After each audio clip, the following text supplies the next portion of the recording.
Most crimes don't begin with violence. They begin with agreement. A nod, a smile, a moment where nothing feels wrong. That's the part most people misunderstand. Criminals don't usually overpower their victims. They outthink them. And the most dangerous trick they use isn't force. It's familiarity. Picture this. You receive a message that looks ordinary. The wording feels professional, polite, nothing urgent, nothing aggressive. It doesn't ask for much, just a small action, a quick response, something you've done before. Your brain relaxes, because the human mind is wired to conserve energy. It prefers patterns. It trusts what feels normal. Criminals know this. They don't break into your life. They blend into it. Psychologists call this baseline manipulation. The criminal first establishes a version of reality where everything feels safe, predictable, familiar. Only after that baseline is set, do they begin to move it. Slowly, almost invisibly. This is why so many victims later say the same thing. I didn't feel like anything was wrong. That wasn't an accident. That was the method. The first stage of most successful criminal deception is rapport. Not charm, not charisma. Rapport. A sense of shared ground. Same tone, same pace, same expectations. The criminal mirrors you. Your language, your concerns, your logic. Your brain recognizes itself and lowers its defenses. This is called cognitive mirroring, and it's one of the most powerful psychological tools humans possess. We trust people who feel like us, even when we shouldn't. Once trust is established, the second phase begins. Authority. Not always obvious authority, often implied. A uniform, a title, a system, a process, something that signals. This is legitimate. This is structured. This is bigger than you. Your brain is conditioned from childhood to obey systems. Schools, banks, governments, employers.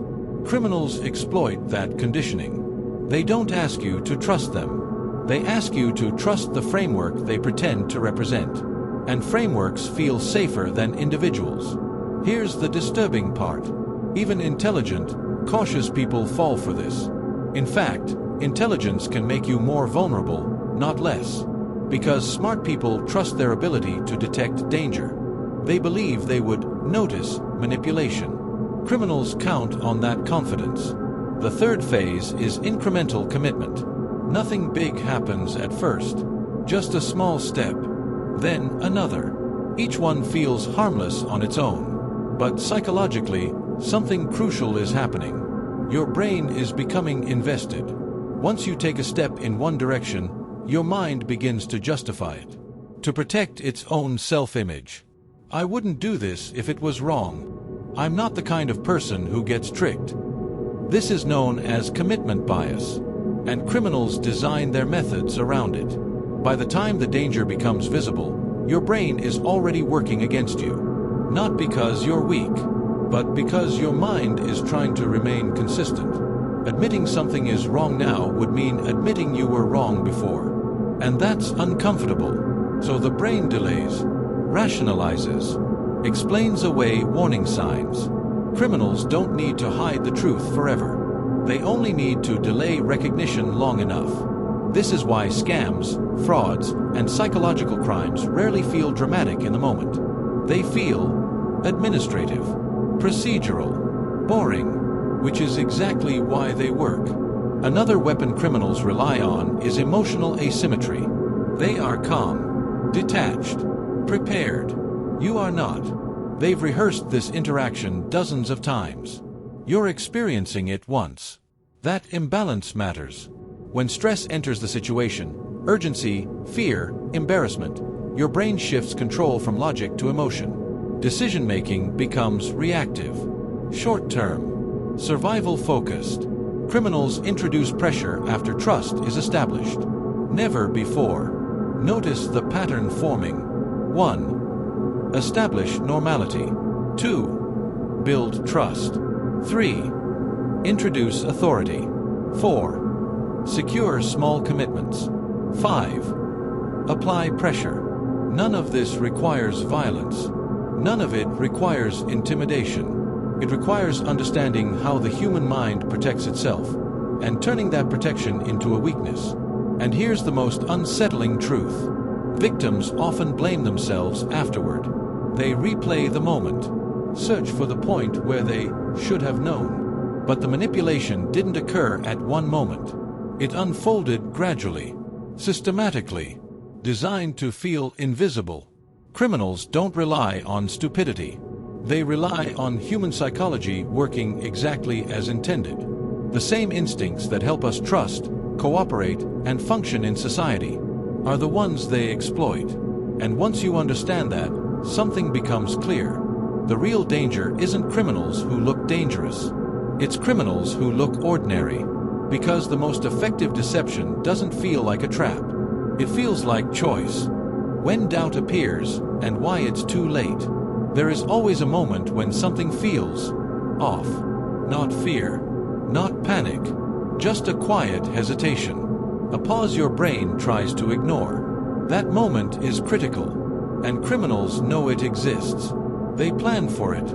Up until now, everything has felt controlled, procedural, predictable. But no deception is perfect. Sooner or later, doubt surfaces. A detail doesn't align. A request feels slightly unusual. The tone shifts, just enough to be noticed. This is where most people believe the victim should escape. In reality, this is where the trap tightens. The instant doubt appears, the criminal changes strategy. They stop building trust and start managing fear, not by creating it, but by redirecting it. Here's the psychological pivot.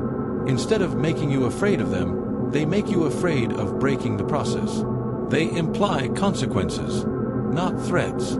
Implications, delays, complications, attention. They introduce the idea that stopping now would cause problems. Problems that feel worse than continuing. This is called loss framing. The human brain hates loss more than it values gain. Once you've invested time, emotion, or identity into a situation, walking away feels like losing something, even if continuing is dangerous. This is why victims often say, "I felt like I was already in too deep." They were. Psychologically. At this stage, criminals often introduce urgency. Not chaos, not shouting. Controlled urgency. Deadlines. Timers. Limited windows. Just do this now. We need to finish this today. If we don't act, the situation escalates. Urgency shuts down analytical thinking. Your brain shifts into resolution mode. It stops asking, "Is this real?" and starts asking, "How do I make this stop?" That shift is fatal. Another tactic appears here: false responsibility. The criminal subtly implies that the problem exists because of you. Something you triggered. Something tied to your account.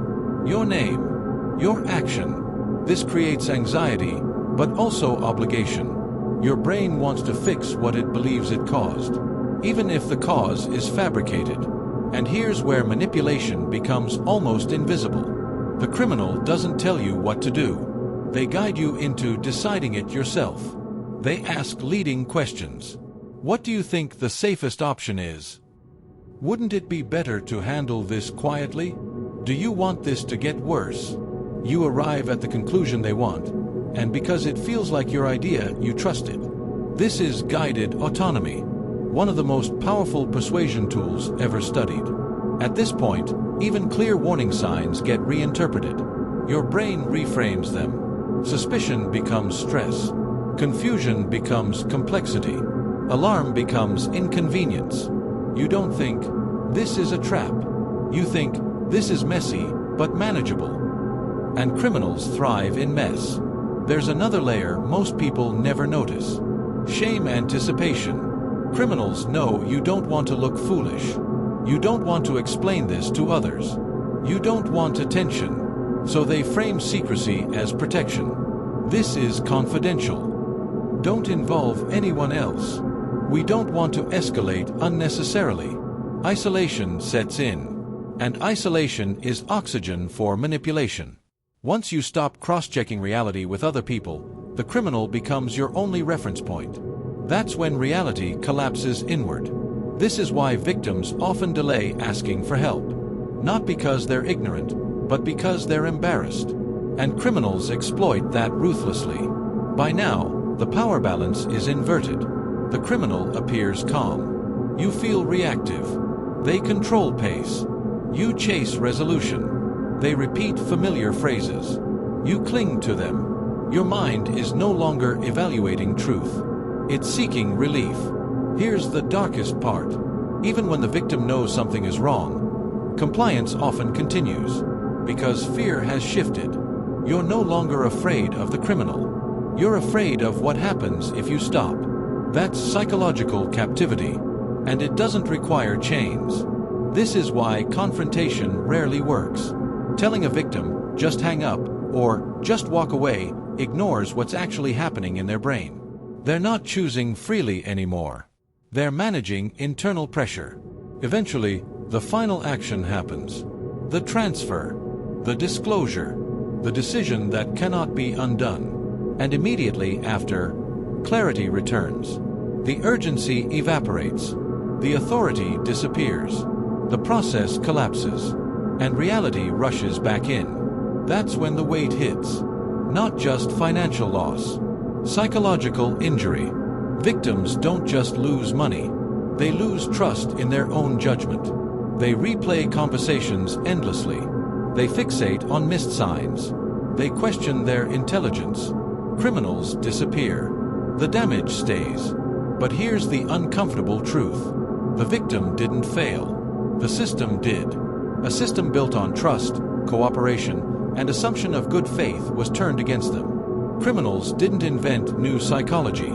They exploited old, human instincts. Now let us step back. We'll expose the final layer, why these methods work so consistently across cultures, ages, and intelligence levels.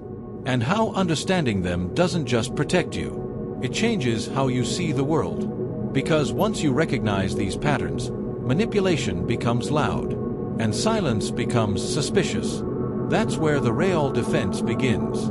By the time the deception collapses, the criminal is already gone. No confrontation, no confession, just absence. And that absence is what leaves the deepest mark.